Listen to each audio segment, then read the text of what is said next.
It's another bright new day that I welcome you to this program. And just to give you a brief highlight of the previous topic that we had with Dr. Catherine, we were discussing about cancer, its causes, and how to prevent it.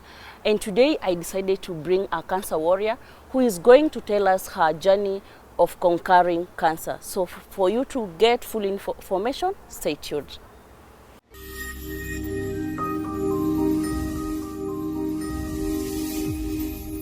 Hi, how are you, Lucy? I'm good, Jael. Thank you so much for creating time for us, of which I so much appreciate. Kindly introduce yourself and give us your story. Where did it begin? Thank you so much, Jael, for hosting me. My name is Lucy Odhiambo.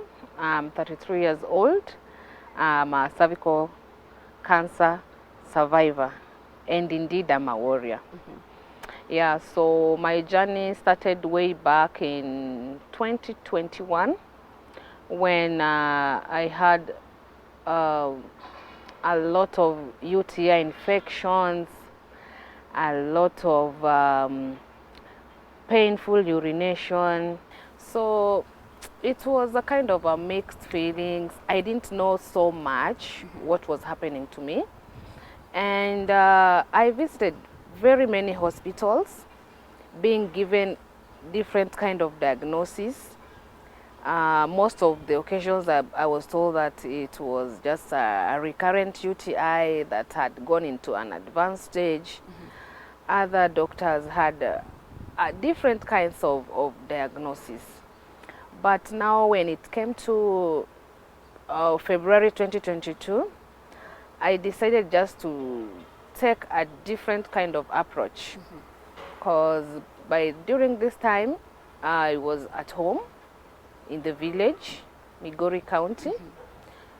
So this time around I decided that I wanted to seek further medical attention from a totally different doctor. So a friend of mine called Sharon introduced me to a gynecologist in Kenyatta Hospital. It was a through phone call, and I narrated my story to him. And the first thing that doctor asked me was, have you ever done pap smear? I told him not really pap smear, but I had been done for the routine cervical cancer screening. And whatever I was told was just that I had some kind of an infection, and I was put on some antibiotics, and I was told things would be well. But he insisted that there is no harm in doing a pap smear and some other tests, so that he could really rule out why the recurrent UTIs and why the painful intercourse. Yeah, so I went to Kisumu for the pap smear test to be done. Biopsy was taken, and unfortunately in the entire Nyanza region there is no any laboratory that can perform such kind of a test. So my sample was taken to Eldoret Referral Hospital, which I had to wait for a whole month for the results. So during this time of waiting for the results, I had been done for some other tests. So I was put on some medications and I was feeling better again. So my worry was not so much like, oh, maybe I could be having cancer, because it was not even in my mind. I said, I'm a young lady, that is a disease for the old women. So the shock came when the results were back, and I was told that I had cervical cancer. It was not an easy message to digest. I cried, I had suicidal thoughts, but I thank God here I am today. Yeah. So talking of, you know, once you receive that message, it comes with so many mixed reaction, of which one of which could be, why me? Why? Where will I start from? How will I break this news? I would like to get your journey of acceptance, the challenges you went through until you conquered this kind of a disease. Thank you. I got this message on a very bad note, and I went to pick the results, and the nurse was just like, oh, you are Lucy. You've never got your results? And I'm like, yeah, I've never been given my results. Oh, Okay, let me have a look at it. So I went to pick my results with another nurse. So when this other nurse looked at me, I don't know why he had that feeling that I was not understanding the native language, the Luo language. And they had a discussion with this other nurse, like, oh, you know, this lady is saying that she's feeling okay, but you know, the results are not good. So this other nurse was really giving him signal, but he wasn't so much keen. So when now it came the time of him relaying the message to me, I was already all tears, because I was like, is this really a professional nurse, or is what is it? Because having cancer is not like having malaria. This is a terminal illness that you should be taken through some kind of counseling. I broke down. I was so mad. I didn't even want to look at him. So when I took my results, this other nurse had to book me with a gynecologist there at Kisumu, Russia Hospital, Jaramogi Oginga Odinga. So I was given 1 week to come back so that we could start this journey of which kind of treatment I would be getting and where. So it was not easy breaking this message to my relatives and even to my husband. But I had to. You had a kid? Yes, I had a kid. I have a son who is 5 years old. So it was not easy, but I had to tell my husband about it.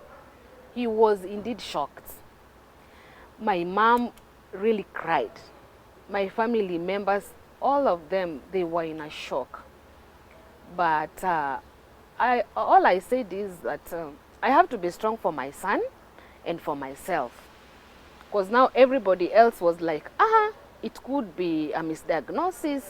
Why don't you seek another second opinion? Which I did. I know. So it was not easy on my side accepting this kind of a situation, but my family members were very supportive and friends. So after going back for that appointment, the doctor told me that he asked to send me to Eldoret, because by that particular moment, doctors in Kisumu, I don't think there was somebody who could handle my situation. So I went to Eldoret Referral Hospital. Reaching there, that was in April now. Reaching there, I was given an appointment of July. Yeah, they told me the queue was too long, so if I was to start my treatment, I would start in July. Had to wait longer. I had to wait longer. On the other hand, I was told that I should be moving very fast because it was in stage 1. So the treatment of stage 1 was surgery. So this kind of surgery, I had to wait up to July. But I was like, God, I can't wait, because the doctors advised that I should be moving very fast with this. So I decided to seek the services in a private hospital in Eldoret. It was not so cheap. I know. And how costly was it? It was costly. Yeah, because my friends had to come and do a fundraising through WhatsApp group. And I thank God every bill was taken care of. NHIF, of course, paid a little, but the cash was on the higher side. So after that, I thought, after doing the surgery, I was told after doing the hysterectomy, that will be fine. So I had to wait for, again, 2 weeks for the pathology test, because after removing this sample, they had to go and do further studies about it, if maybe there could be some spread anywhere. So unfortunately, when the results came again for pathology, it showed that the disease had spread to the lymph nodes. Thank heavens, when they were doing for me the hysterectomy, they had even removed the lymph nodes. But now, I had to be taken to another level of treatment. I had to go through chemotherapy, radiotherapy, and brachytherapy. So again, I had to seek this kind of services in Eldoret, but unfortunately, I couldn't wait again for July. So we tried looking at private hospitals in Eldoret, but they were very expensive. So a relative of mine decided that we come to Nairobi. So we settled on Texas Cancer Center. So when I came to Texas Cancer Center, it was a bit affordable compared to other hospitals that I had done inquiry. Yeah, so again, NHIF paid a little, and majority were paid by cash. So it was never easy. When I started my treatment, I was battling a lot of side effects, psychological side effects, and even the physical that could be seen. Like my left leg just decided to go numb. It was so difficult walking. Even the radiotherapy, I got burns, they are called radio burns, in my genital area. So things were not so good, but I said I'm not going to give up. Sure. I went through all the treatment that were required. So when it came to brachytherapy, what does it entail? Brachytherapy involves some machine being inserted inside the vagina, and there are radiations that are transmitted through that machine. That kind of treatment is so painful and so costly. So I had to go through that, and they had to be 3 sessions of brachytherapy for a complete healing of cervical cancer. Because Dr. Nyongesa was saying that, of course, you will go through radio and chemo, but the best to make everything work well was brachytherapy. When I reached the 2nd session, I gave up. I told Dr. I'm not doing this anymore. Because now by this time, I was walking on crutches because the pain was too much. I had developed some liquid inside my, I don't know that liquid where it formed, somewhere in my stomach, that made even moving very painful. I could not walk straight. I used to walk bending, and I had to be supported, or I used crutches. But the doctor told me just to be patient so that I could do the 3 sessions. So yes, I did the 3 sessions. And all I can say, nothing was easy. I finished my sessions, and after 1 month, 6 weeks, I was supposed to go back for CT scan to see if the disease I was not spreading any further, or kama ilikuwa imeisha completely. So I had to go again for that kind of test. And when I went for the results, I was so afraid. I went to pick the results alone. And the way I picked them from German hospital, I didn't even open it. I took it straight to Texas Cancer Center. Thank heavens, the results were negative. That was the most amazing day of my life. When was that? This was now in October 2022, when I was declared cancer-free. I was so happy. I was I think I've never been happy like that in my entire life. So I thought the journey was now ending, and now I was getting back to normal. But to my surprise, it was the beginning of it. It was the beginning of new problems each and every day. Until today, I'm here. I'm from the hospital. I've been having crisis of pains. You see the way sicklers, they deal with their pains? It is the same. It has not been easy. It has been an expensive kind of affair. After radiotherapy, I got some condition called proctitis. This proctitis is here with me until I'm speaking to you today. In a layman's language, in a layman's language, now proctitis is when now the rectal region is so much affected that when you go for a long haul, it comes out with blood. So it means that there are some blood vessels that have been so thin that when you strain, the blood comes out. So even until today, when I went to the hospital, I was having a lot of pain. So there is a procedure called colonoscopy. So this colonoscopy, there is a way they do it so that the thin blood vessels, they are burnt, so that at least they heal in a normal way. Yeah, so beating cervical cancer has not been easy. But I thank God the monster is no longer with me. I'm just dealing with side effects that are very, very expensive to manage. NHIF, it reaches a point that you are being told you have exhausted your NHIF cover. And I thank God that I have been having good friends who have been supporting me. My family has been very supportive. I can't thank them enough. Yeah. Talking of challenges, right now you've been told that you are cancer free, but you still have there is another battle ahead, of which you are still fighting it. Right now, how are you feeling, and what can you tell those who are right now on bed? All I can tell people who are on bed battling any kind of cancer, let them not give up. Giving up is not an option, because I'm imagining if I could have given up, I couldn't be here. Who could be taking care of my son? Nobody. Of course, it has been very tough journey, but I would really like to encourage them to be very positive, very energetic. Let them not give up, not even a minute. And I would really encourage their family members to be there for them. This disease really needs a lot of psychosocial support. Sure. If you don't have a psychosocial support, you are doomed. And I thank my friends, my relatives. Everybody has been so supportive. They've been encouraging me. They've been embracing me.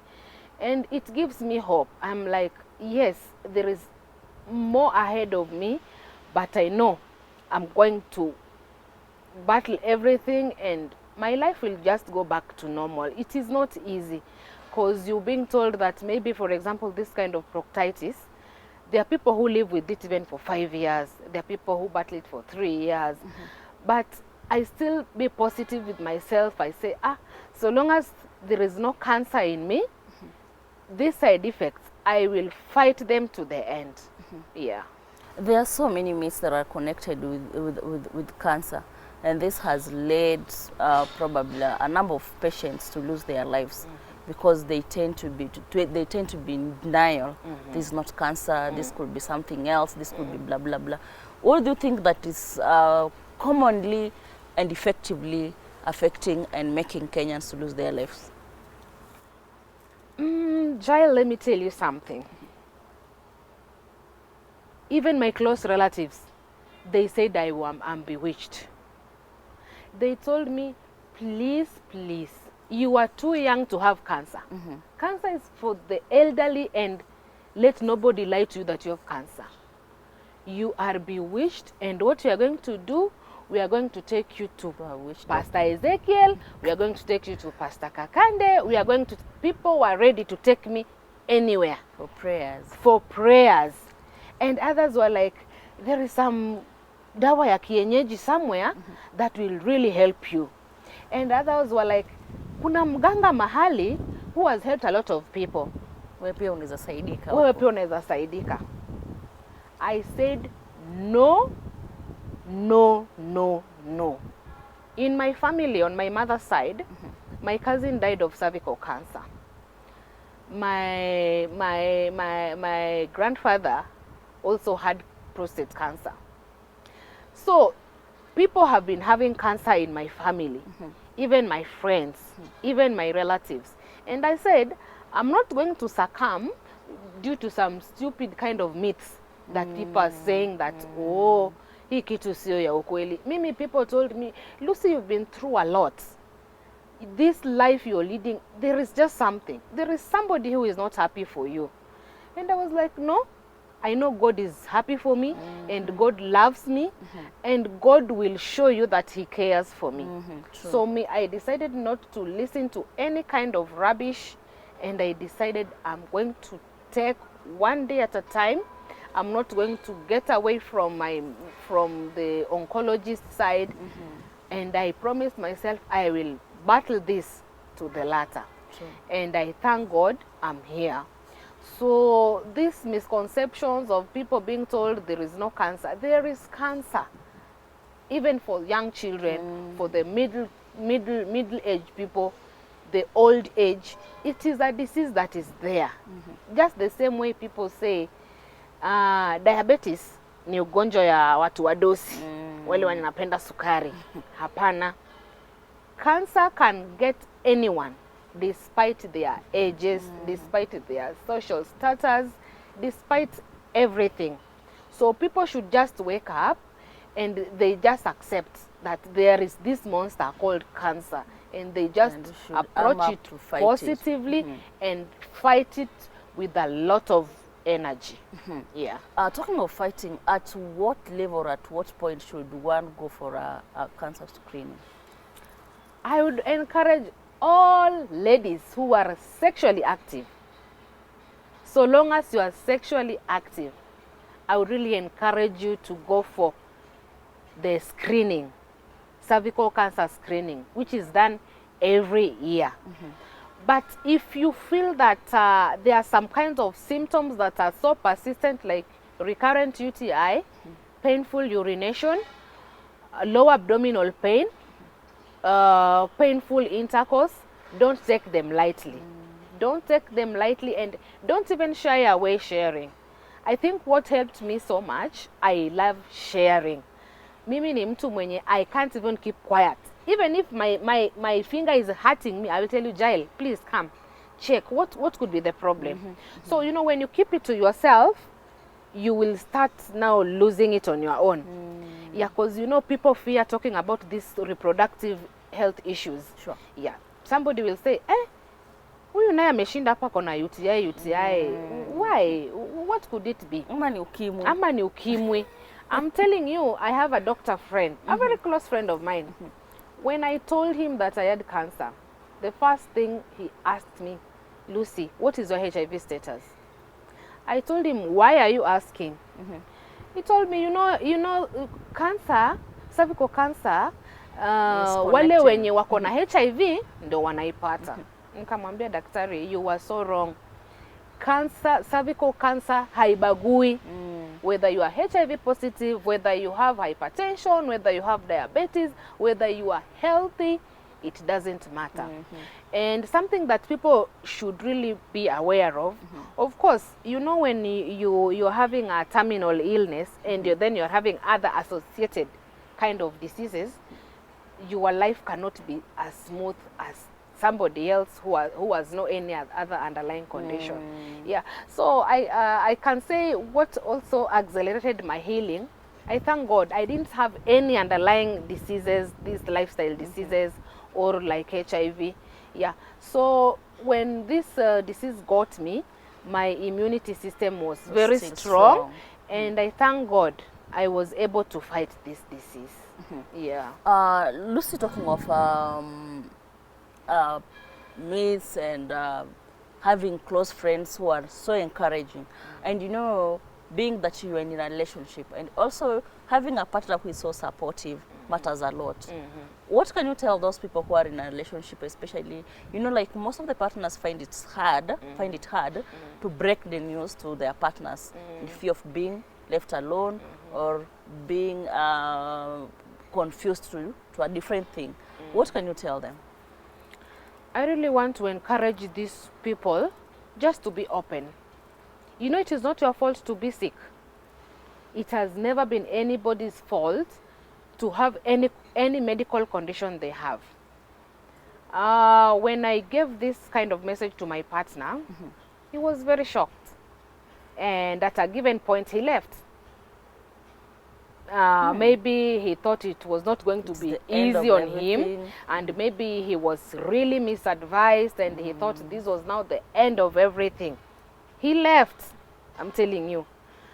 The first time I saw him is when I was being wheeled to the theater and when I was wheeled back. That was in April. The second time I saw my husband was in December, when I now decided to go back home to be with my family. Yeah. So to my side, my relationship has never been easy. It has never been smooth since the diagnosis.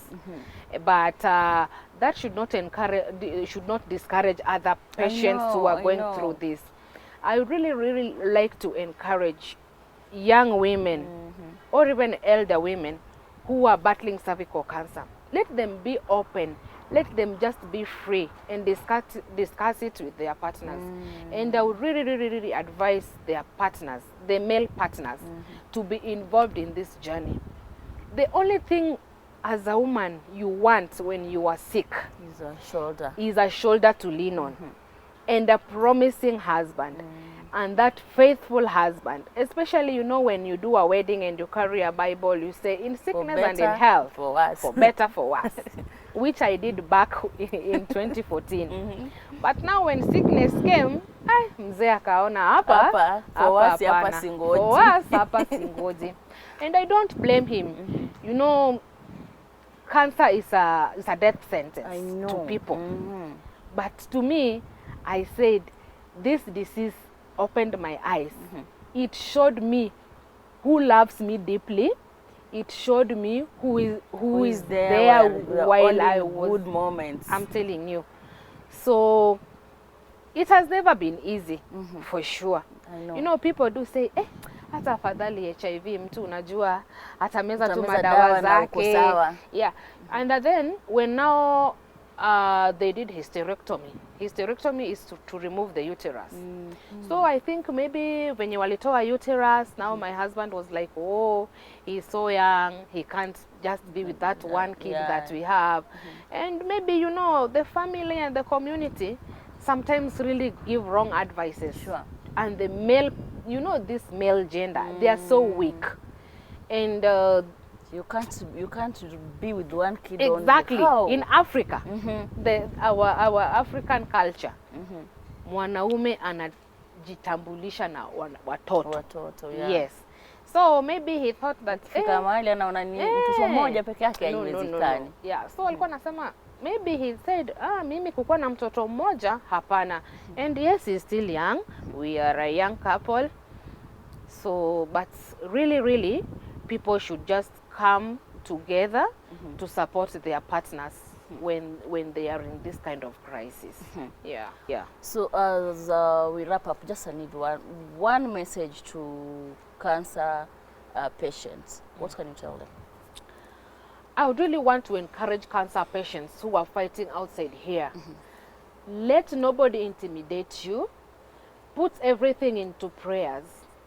And I would really like to encourage the caregivers of these patients to be very supportive. Kindly offer the financial support. Kindly offer these patients psychosocial support. I'm telling you, I'm a survivor, I'm a warrior, I'm a conqueror. And there is nothing that will put you down. Trust in God, take your medications, take one day at a time, and life will be so good. Yeah. Thanks so much, Lucy, and thanks for sharing with us. To my good viewers, I have nothing to share or add on. So till next time, I'm your host, Jal Msumba.